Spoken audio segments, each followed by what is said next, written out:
राम राम राम राम राम राम राम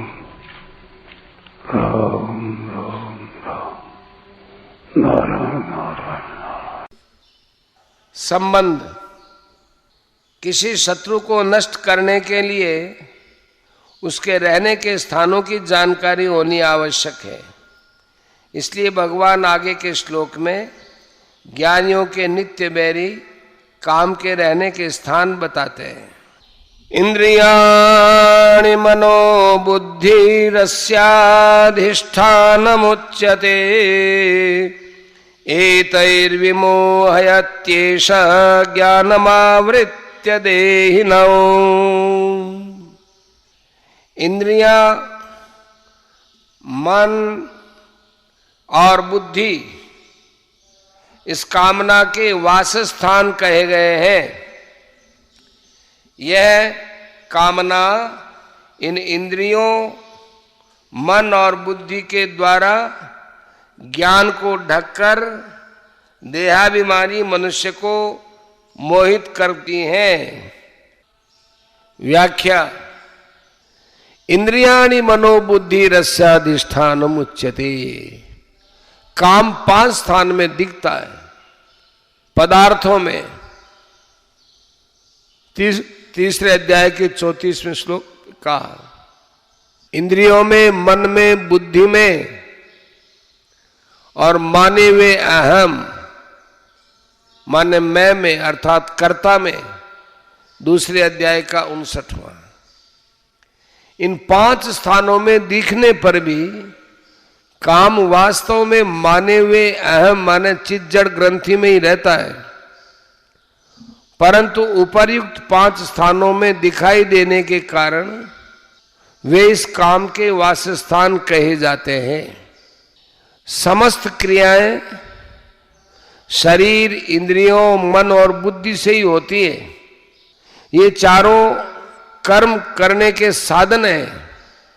यदि इनमें काम रहता है तो वो पारमार्थिक कर्म नहीं होने देता। इसलिए कर्म योगी निष्काम, निर्मम और अनासक्त होकर शरीर, इंद्रियों, मन और बुद्धि के द्वारा अंतःकरण की शुद्धि के लिए कर्म करता है। 5 का 11। वास्तव में काम अहम माने जड़ चेतन के तादात्म्य में ही रहता है। अहम अर्थात मैंपन केवल माना हुआ है। मैं अमुक वर्ण, आश्रम, संप्रदाय वाला हूं, यह केवल मान्यता है। मान्यता के सिवा इसका दूसरा कोई प्रमाण नहीं है। इस माने हुए संबंध में ही कामना रहती है। कामना से ही सब पाप होते हैं। पाप तो फल भुगताकर नष्ट हो जाते हैं, पर अहम से कामना दूर हुए बिना नए नए पाप होते रहते हैं। इसलिए कामना ही जीव को बांधने वाली है। महाभारत में कहा है, काम बंधन में वैकम नान्यदस्ति है बंधनम, काम बंधन मुक्तो ही ब्रह्म भूयाय कल्पते। जगत में कामना ही एकमात्र बंधन है, दूसरा कोई बंधन नहीं है। जो कामना के बंधन से छूट जाता है वह ब्रह्म भाव प्राप्त करने में समर्थ हो जाता है। एतैर्विमोहयत्येष ज्ञानमावृत्य देहिनम। कामना के कारण मनुष्य को जो करना चाहिए वो नहीं करता और जो नहीं करना चाहिए वो कर बैठता है। इस प्रकार कामना देहाभिमानी पुरुष को मोहित कर देती है। दूसरे अध्याय में भगवान ने कहा है कि कामना से क्रोध उत्पन्न होता है। कामात् क्रोधो भी जायते। और क्रोध से सम्मोह उत्पन्न होता है। क्रोधात् भवति सम्मोह है। इससे ये समझना चाहिए कि कामना में बाधा पहुंचने पर तो क्रोध उत्पन्न होता है, पर यदि कामना में बाधा न पहुंचे तो कामना से लोभ और लोभ से सम्मोह उत्पन्न होता है। तात्पर्य यह है कि कामना से पदार्थ न मिले तो क्रोध उत्पन्न होता है, और पदार्थ मिले तो लोभ उत्पन्न होता है, उनसे फिर मोह उत्पन्न होता है। कामना रजोगुण का कार्य है और मोह तमोगुण का कार्य है। रजोगुण और तमोगुण पास पास रहते हैं।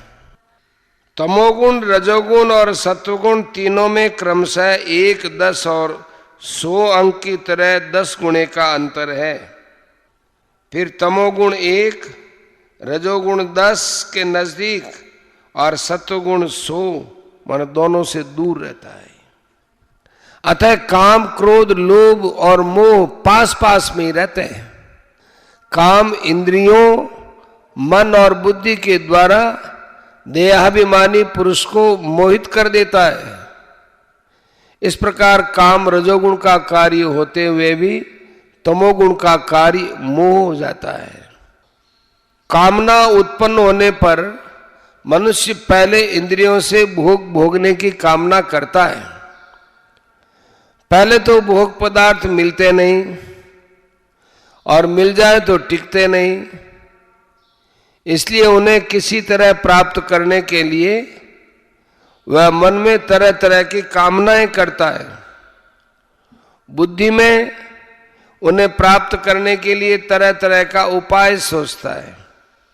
इस प्रकार कामना पहले इंद्रियों को संयोगजन्य सुख के प्रलोभन में लगती है, फिर इंद्रियां मन को अपनी ओर खींचती हैं और उसके बाद इंद्रियां और मन मिलकर बुद्धि को भी अपनी ओर खींच लेते हैं। इस तरह काम देहाभिमानी के ज्ञान को ढककर इंद्रियों, मन और बुद्धि के द्वारा उसे मोहित कर देता है तथा उसे पतन के गड्ढे में डाल देता है। यह सिद्धांत है कि नौकर अच्छा हो पर मालिक तिरस्कार पूर्वक उसे निकाल दे तो फिर उसे अच्छा नौकर नहीं मिलेगा। ऐसे ही मालिक अच्छा हो पर नौकर उसका तिरस्कार कर दे तो फिर उसे अच्छा मालिक नहीं मिलेगा। इसी प्रकार मनुष्य परमात्मा प्राप्ति किए बिना शरीर को सांसारिक भोग और संग्रह में खो देता है तो फिर उसे मनुष्य शरीर नहीं मिलेगा। अच्छी वस्तु का तिरस्कार होता है अंतःकरण के अशुद्ध होने पर, और अंतःकरण अशुद्ध होता है कामना से। इसलिए सबसे पहले कामना का नाश करना चाहिए। देहिनम विमोहयति, पदों का तात्पर्य यह है कि यह काम देहाभिमानी पुरुषों को ही मोहित करता है। शरीर को मैं और मेरा मानने वाला ही देहाभिमानी होता है। भगवान ने अपने उपदेश के प्रारंभ में ही देह और देही का विवेचन किया है। दूसरे अध्याय के 11वें से 30वें तक देह और देही दोनों अलग अलग हैं। यह सबका अनुभव है। यह काम ज्ञान को ढककर देहाभिमानी को बांधता है, देही को नहीं। जो देह के साथ अपना संबंध नहीं मानता उसे वह बांध नहीं सकता। देह को मैं, मेरा और मेरे लिए मानने से ही मनुष्य उत्पत्ति विनाशशील जड़ वस्तुओं को महत्व देता है, जिससे उसमें जड़ता का राग उत्पन्न होता है।